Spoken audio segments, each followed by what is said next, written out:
Sushupti means it is a dreamless state, but there are dimensions of consciousness that you're aware of.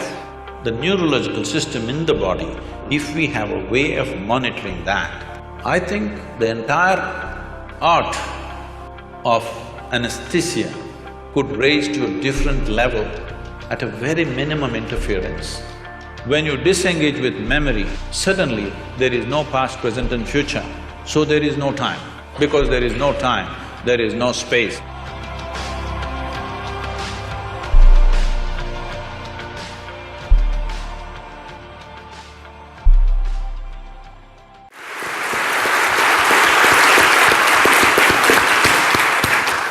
So we have… we'll move on to the question answers for audience and also the researchers here. We began this conversation with a discussion of levels of consciousness of… maybe I'm taking us down to a lower level that befits my character. But I'm wondering, one of the things Dr. Skid you asked is, as people are recovering from certain kinds of processes, maybe they're entering different states of consciousness that science has not yet, learned about. I'm wondering if that theory is necessary, because we know about the plasticity of the brain. I think Baki Rita, is that the gentleman who talks about plasticity of the brain and extraordinary things that the brain can do to recover functions in different parts as it's damaged. That's one, and maybe that's a more technical question. I have a larger question for Sadhguru. You spoke very eloquently about memory, intellection, asking us to put those aside. And I'm trying to understand exactly what you mean, because I haven't caught it, I'm sorry to say, because it seems to me those are the unique or extraordinary things about us as human beings, right? The fact that we have this historical memory going back to Mesopotamia and beyond, in India, thousands of years, and also as individual human beings, and intellection, which allows us to build spaceships in addition to sit here and listen to you. So I'm not quite sure how you mean for us to leave those aside or place less value on them. I did not talk about devaluing them or leaving them aside. What do you think? Is this planet round or flat? I suspect it's quite round. Really? You suspect it's round? You're not sure? No, yes, I'm sure. It is round, in fact. In fact, I think that is how matter has to collect around gravity. No, don't go there, gravity is another thing. But today we know it is round. Though, if I walk up and down this place, in my experience it feels flat. But we know it is round. We debated this for thousands of years, all right? But we couldn't figure it. But it became very clear to us only when we took off. We created some distance from the planet. You flew up there and looked, very clearly it looked round. You went and stood on the moon and looked round, 100% it's clear it's round. So what gave you this clarity is the distance. When you were in it, you thought any number of ways but you couldn't figure it. But the moment you had distance, you had clarity. So only in that context I said, you must know how to keep your accumulations aside.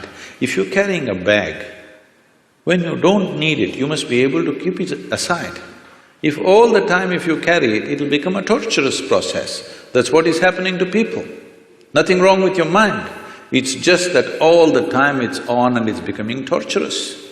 Not knowing how to do, they're sozzling it out with alcohol or drug or something else. Essentially, they are unable to bear the activity of their own mind, isn't it? If they could keep this bag aside for some time, all we have accumulated, it would be nice. You won't lose it, because nobody's going to pick it up and go. It's there for you, but once there is a little distance, you have an absolute understanding of the nature of what it is, only then you can handle it the way you want. Right now, you're handling both your body and mind accidentally. When you do things accidentally, anxiety is normal, and that's what is happening. Because everything is accidental. Because there's no clarity about anything.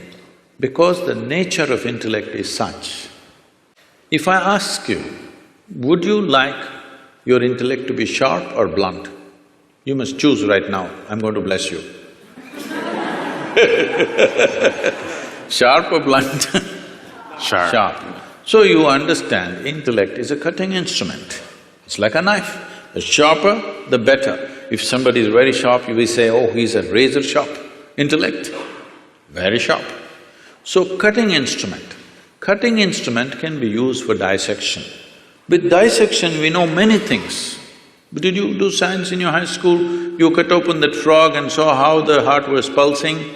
The frog didn't think much about it, that's another matter. But you came to know so many things in this world. Slicing a human body, slicing a flower, slicing an atom, we discovered so many things. But is this a complete way of knowing? Can I know you by dissecting you fully? Is it possible? Maybe I will know you better by including you, by engaging you, rather than dissecting you. By dissecting you, I may know your heart, liver, kidney and spleen, but I will not know anything about you. Only by inclusion I know. So, you are using a cutting instrument, or let's say you take your knife and try to sew your clothes, you will have tatters. So this is what is happening with approaching everything intellectually. Everything is going into tatters. We are trying to sew with a knife, it's not going to work. There are other dimensions of intelligence. In the yogic way of looking at things, we look at human intelligence as 16 parts. Out of the 16 parts, to make it simpler, we can make it into 4 categories. It's called buddhi, ahankara, manas and chitta. Buddhi means the intellect, it's the front end. This is essentially a survival kit. Without your discriminatory intellect, you wouldn't be able to survive on this planet. You have to discriminate. Now here a deer came and here an elephant came, you should know which way to go, otherwise you wouldn't survive. Discrimination is constantly on, which is keeping you alive right now. Otherwise you wouldn't know whether to walk into whether to walk on the sidewalk or in the middle of the road, you wouldn't know. So there is a discriminatory process which is keeping you alive. It's a survival instrument. Without it, you cannot function. How does this survival instrument function? What is its nature? We will not go too much into that because they're timekeepers. But it is something that everybody knows. The next dimension is called ahankara. Ahankara means identity. What kind of identity you fix, that is how your intellect will work. Right now you sit here and say, I'm an American. This thinks and acts like an American all the time. Or I say, I'm an Indian. It thinks and acts like an Indian. In India, there's a classic thing happening in our own generation. It was all one nation. Somebody drew a line and said, this is India, this is Pakistan. Suddenly, some line that somebody drew and nobody knows where exactly the damn line is, still the dispute is going on. All right? But suddenly, if you're on this side, you have one kind of emotion and thought, if you're on that side, you have a completely different emotion and thought. Just a piece of cloth, a flag, if you look at it, tears will come to you. People are willing to live for it and die for it, all right? So that is how it is, identity. The moment you identify with something, your intellect serves that identity always. If you say, I'm a man, it always functions as a man. If you say, I'm a woman, it functions that way. If I say I'm this or that or whatever, race, religion, nationality, anything, the moment you identify with something, your intellect is striving only to protect that identity and support that. That's how your intellect is functioning. In modern societies, we've done nothing about this. People are getting identified with football clubs. They're nations by themselves. Yes? Oh, yeah. Football club is a nation by itself. People are willing to fight for it and die for it. Because we have not cultured an identity. When a culturing an identity means, in India there was a system, now unfortunately it's largely gone, though still some part of India still has this. First thing before we start education, it's called Vidyarambham. Before you start education, the first thing is, you must take an universal identity, cosmic identity. Only then education is given to you, because education is empowerment. You should never empower a limited identity. If you empower a limited identity, violence is a natural consequence of that.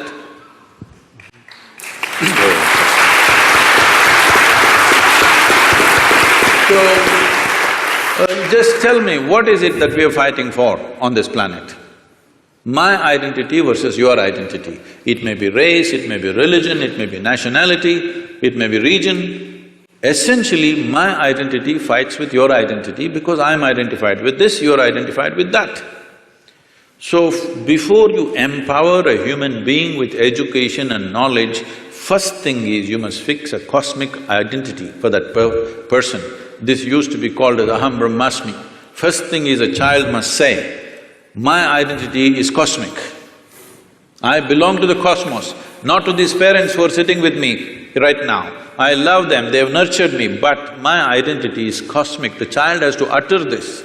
Only then, first alphabet is taught to him, because it was education as seen as an empowerment. Just tell me, today in the world, are uneducated, illiterate people causing more damage, or educated people on the planet causing more damage to the entire planet?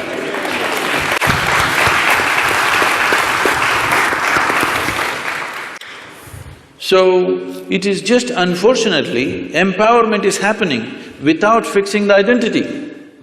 With my limited identity, if I study all kinds of nuclear science, what am I going to do? I'm going to bomb you, that's all I'm going to do to you. What else will I do to you? That's all I will do to you because this is my identity. You stand against me, suddenly I have to do something about that. So whatever capability I have, I'm going to use it. That's what is happening. So identities have not at all been worked at, that's a big problem. But intellect functions according to your identity. If you have to use continue the analogy, intellect is like a knife. Is a knife, suppose we don't give a knife to a child's hand, why? Knife is not dangerous. Child's hand is not steady, that is the problem, isn't it? You are in the surgery rooms all the time.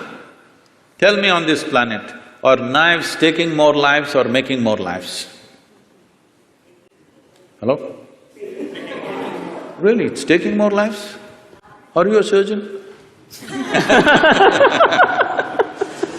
It is making more lives, both in the kitchen and the surgery table, it's making many lives. Here and there in an irresponsible hand, it's taking a life, isn't it? Sure. Knife is not dangerous, it is the hand, it is the identity which makes the knife dangerous.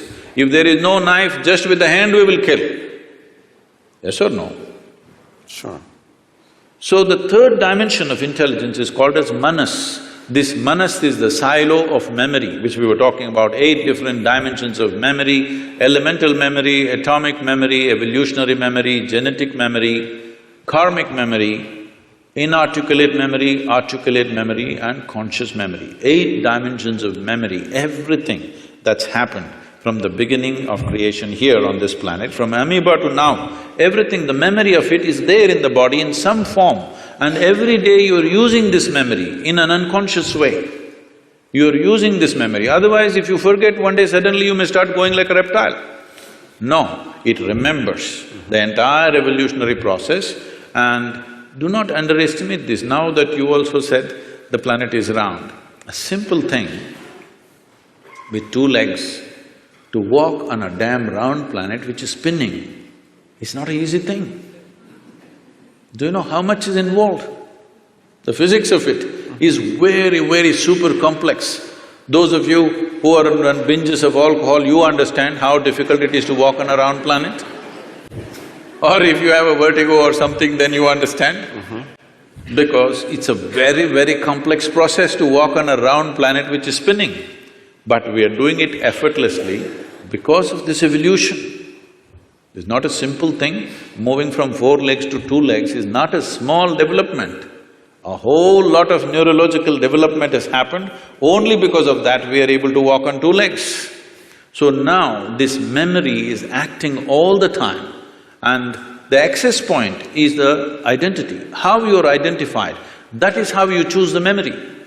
Whatever kind of memory, both of us may have same kind of memory, but if I am identified one way and he is identified another way, we will choose memory differently, organize memory differently and act differently.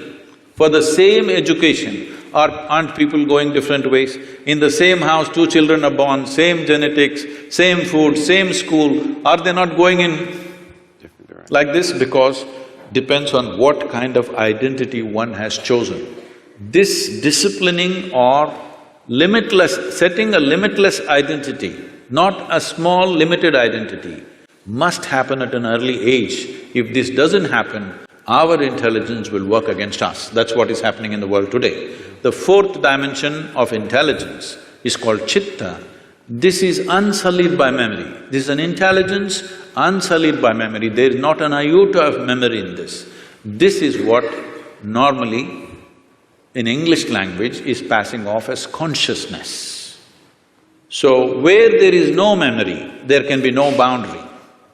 Memory is the basis of boundary. This is me and that is you, this is my memory versus your memory. This is me and this is a table, this is only by memory.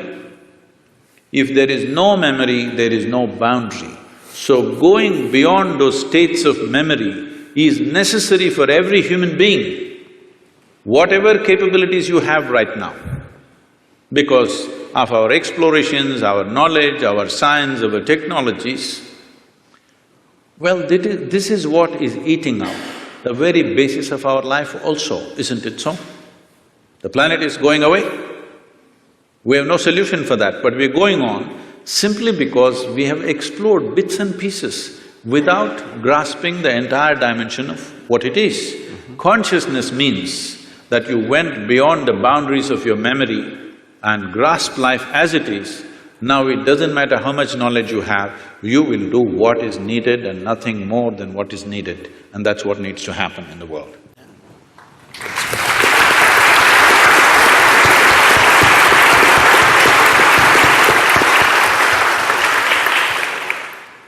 So I want to hear about your thoughts on near-life-death experience. A lot of people have, in surgery, said that, middle of the surgery they could come out and see what's happening, see the conversation, what the doctor is doing.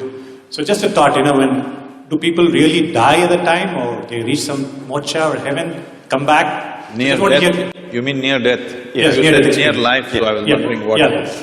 So when I saw you, I saw near-death experience. Okay. There's near-death experiences where, let's say, someone is about to die. Very often, we've read these accounts. Like Dr. Sanjay Gupta's book talks about these, like cheating death. In which case, they then have these experiences where they may see lights or what have you. So I just want to distinguish that because they're two different cases. That's what I want to know. Okay, all right. Anyway, when we say death, the definition of death on one level is you lost your body. That's what it is. So, let's not go into other areas, they'll get you into very fuzzy places. About near-death experience, it's… what is being referred to as meditation? We have a certain type of meditation called shunya. That means shunya literally translates as emptiness. That's not the right translation, but there's no appropriate word in English. So it's emptiness or nothingness. So if you settle down into shunya meditation, it's not near death, it's actually death, but conscious death. Suppose you're riding a bicycle, you are a new rider with little balance, so you will go like this. Some other kid is riding, he'll leave his hands free and whistle and look here, look there and ride and do all kinds of things, stand up on the handlebar and turn around, jump, all this. Why? It's a certain mastery, certain balance and mastery. Now, You can jump off the cycle and again jump back and do all these things. Similarly with your body, if you have a certain amount of mastery, you can jump off and jump back quite effortlessly. Now it is happening accidentally because of some medication, or for many people during 60s, 70s, the LSD time, there were a whole lot of people talking about this thing, sir, it's your time. It was your time. Oh, okay. Metaphorically. So, a whole lot of people talking about this, and it really happened to them. It's not that they were imagining things, it actually happened to many of them. But it was also because it was hallucinatory. Nobody knows whether it's this or that. There's no way to for sure say it actually happened to them or not. But I've met many people of those times who genuinely experienced things with which their lives got transformed in many different ways. In a crazy way, but suddenly everything about them changed simply because somewhere they perceived this… you can yo-yo this body a little bit if you wish, it's not a permanent thing. Just that little awareness changed the way they perceive life and they behave and they do things in their life. So this near-death, I'm not really looked at any of the thing, but some people have told me, some popular books, they were saying they see angels and there's a tunnel going. See, one thing is, you must understand, when somebody is going on the surgery table, the doctors may be confident, the patient always fears that he may die. Hello? Doctors may be confident, they know the case, they know what they're doing, 99% of the time they're confident what they're doing. But the patient, once he closes his eyes and hands over his life to somebody, he always fears what will happen. So every small thing he thinks is death. It happens to people. If you put a gun to somebody's head and just shoot and miss them or it's a blank, they almost died. Near-death experience, they'll blank out for some time and then they come back. They really think they went away and they came back. And they saw the scene also from the top, because that's because of the Hollywood.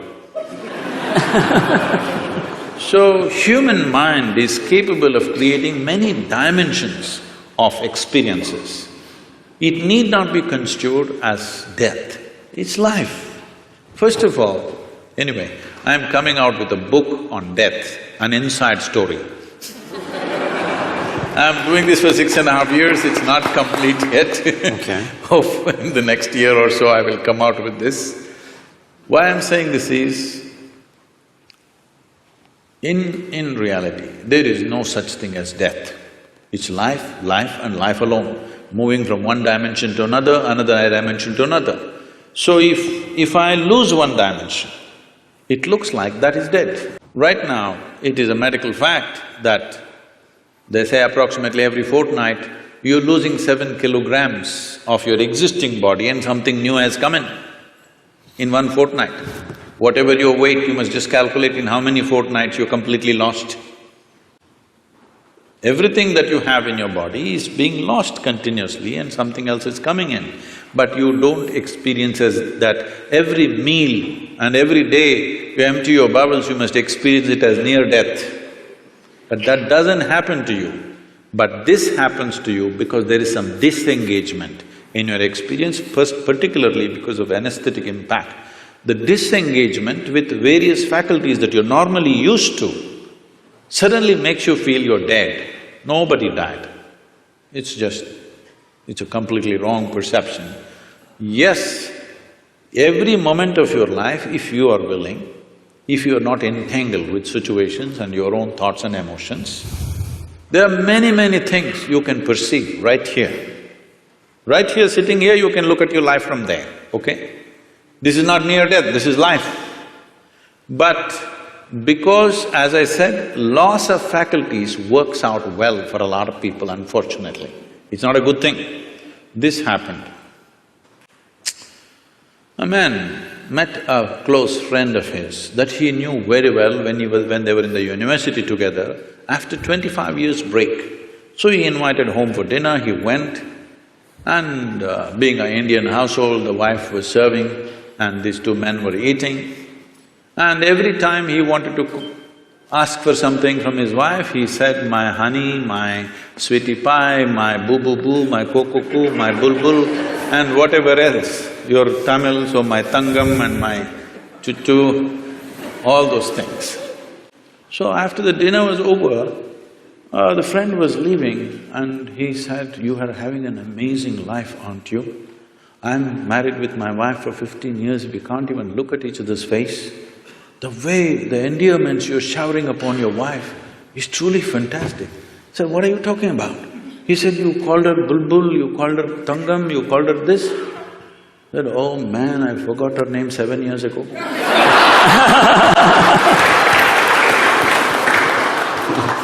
Loss of faculties, unfortunately, work very well for a lot of people because they are suffering their faculties. The greatest faculties that have come to us after millions of years of evolution, unfortunately we suffer because we have not read the user's manual.